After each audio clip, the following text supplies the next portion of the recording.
refocus. Where to start? Probably a couple of months ago now, I was on Twitter talking to another lady, Emma, and we were just generally having a conversation about weight loss and polycystic ovarian syndrome. One of the major things was me saying that I didn't want to go on long-term medication to try and manage my polycystic ovarian syndrome, that some crazy part of me felt that I should be able to do it naturally, and that I hadn't given up hope. I maybe had a feeling like everything that I was going to try was going to fail. I'm not sure I had belief that I would succeed, but I didn't have belief that it was hopeless. And we were just really throwing around ideas and talking about it, and a lady called Juliet, who I met when I was struggling with breastfeeding, and I think that's how we met anyway, we're friends on Twitter, and she does hypnotherapy, and I've done hypnotherapy before. I did it for my home birth with William. I did natal hypnotherapy. That was brilliant. And I've done hypnotherapy in terms of like Paul McKenna CDs, but that's my only real experience of hypnotherapy. I've never considered paying for it because when I've looked at it, it's looked like it's been quite expensive, and I've always been fairly cynical that it would work. So yeah, I've never done it before. But Juliet got in touch and said, look, why don't we do hypnotherapy via Skype? I've never done it before, not sure whether I agree with it, I'm not sure if it works, so why don't we do it by Skype, no charge at all, bit of an experiment. She gets to see how it works, if it works, what you need to make it more effective, and I just give her my feedback. And I said that I would prefer to like blog or vlog it if that was okay, because I thought it would be interesting for other people to see, and it would be good to document, because sometimes you don't even see what's happening as you go through the process, it's only then when you look back. So that's what's happening. So I will put a link to her website below. This isn't sponsored, this isn't how should I say, I'm not receiving any compensation, and I'm giving an honest feedback. Juliet will be receiving the feedback if she watches this at the same time as all of you, but I am getting it for free, and I just feel like I need to be very clear about that. So I've had an initial consultation, and I've had 2 sessions now. I'm going to talk through the consultation first, and then I'll say what's happened in the actual sessions. So in terms of consultation, there was, and I forget now a little bit, but there were a lot of questions about my history, what diets I've done in the past, do I have any medical conditions, what do I want to achieve, how does my weight issue make me feel at the moment, that kind of thing. It was a real mixture of all of that. How would life be different if I didn't have the excess weight? There were those kind of questions. Nothing like difficult to answer.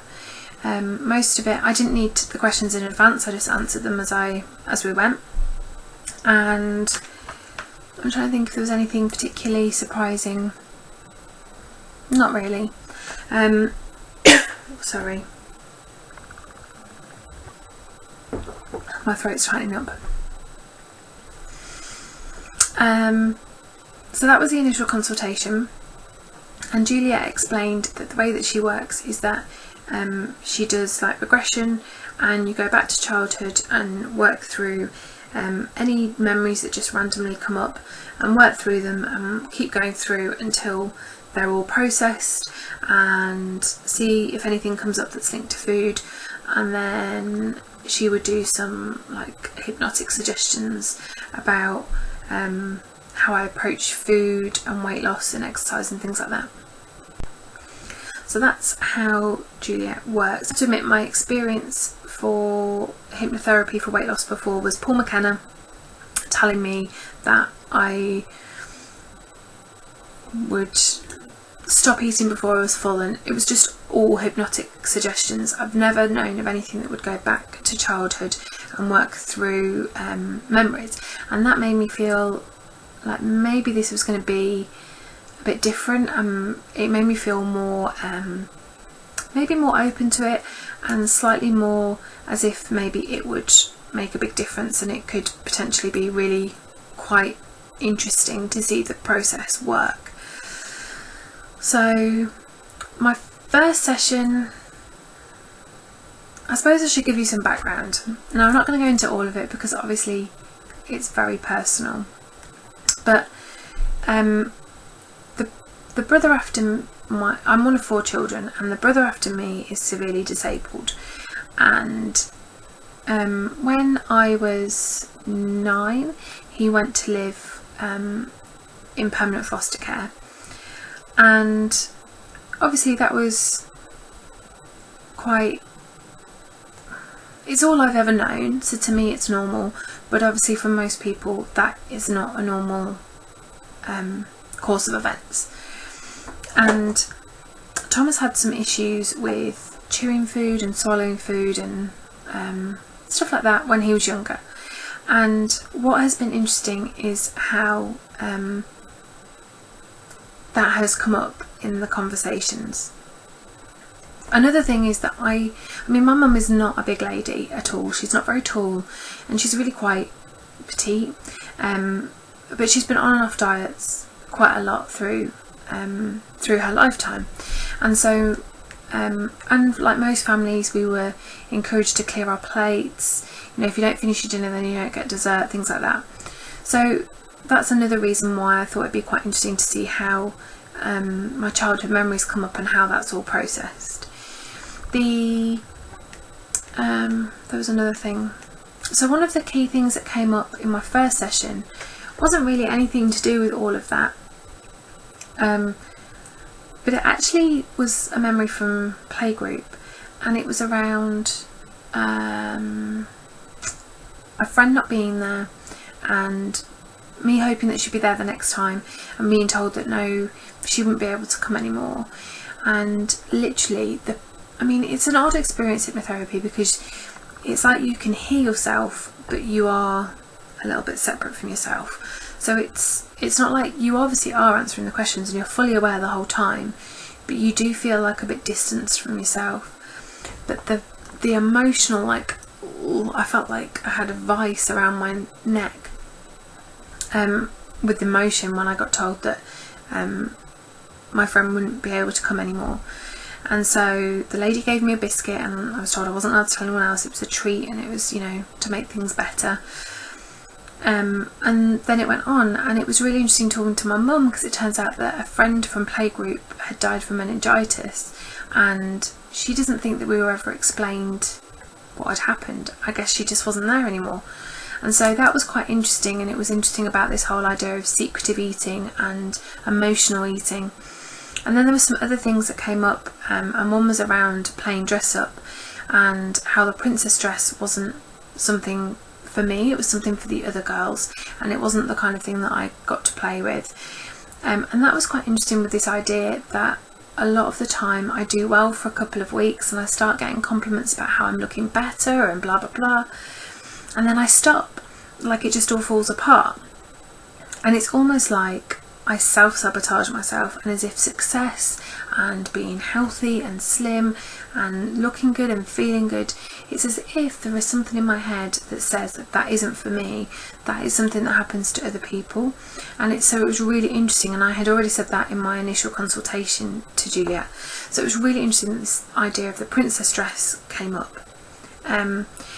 So they were two things, and then the other one was I was at my auntie's house. We were staying there because as it turns out, I think it was because our kitchen was being replaced at my parents' house, and I probably would have only been maybe 4, and basically there was 2 rooms. There was a front room and a dining room, and I was in the dining room, my brother was in the front room, and I had to eat my breakfast quickly because he wasn't allowed breakfast because he had tests.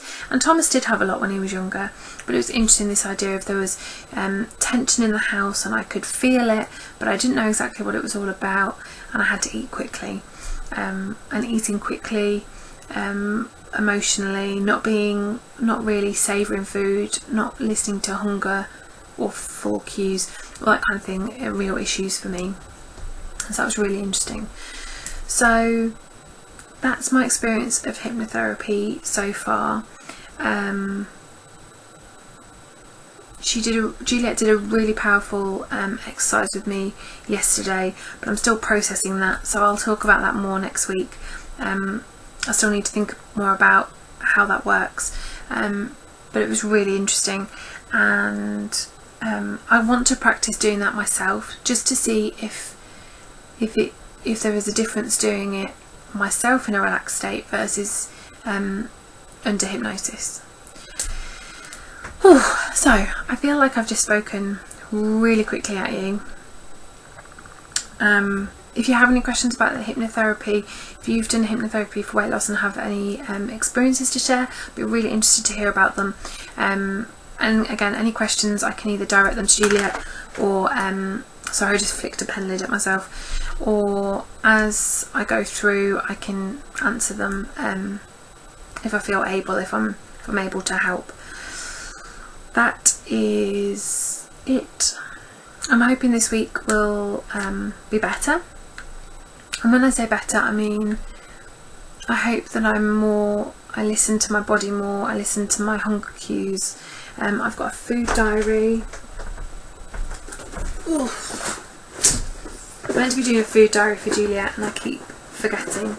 I was very bad at it last week, so I've now got a little gold book that I'm going to fill out. So I need to I meant to fill it out before I eat anything, but I need to add some things in from today where I just didn't have the notebook to hand. My water consumption has improved since I've started the hypnotherapy, and my green tea consumption has improved, and my coffee's gone down, so that's quite good in itself.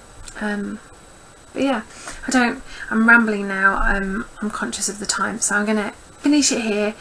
Any questions, please let me know, and I will speak to you all next week. Thanks for all your support. I really appreciate all the feedback so far. Bye.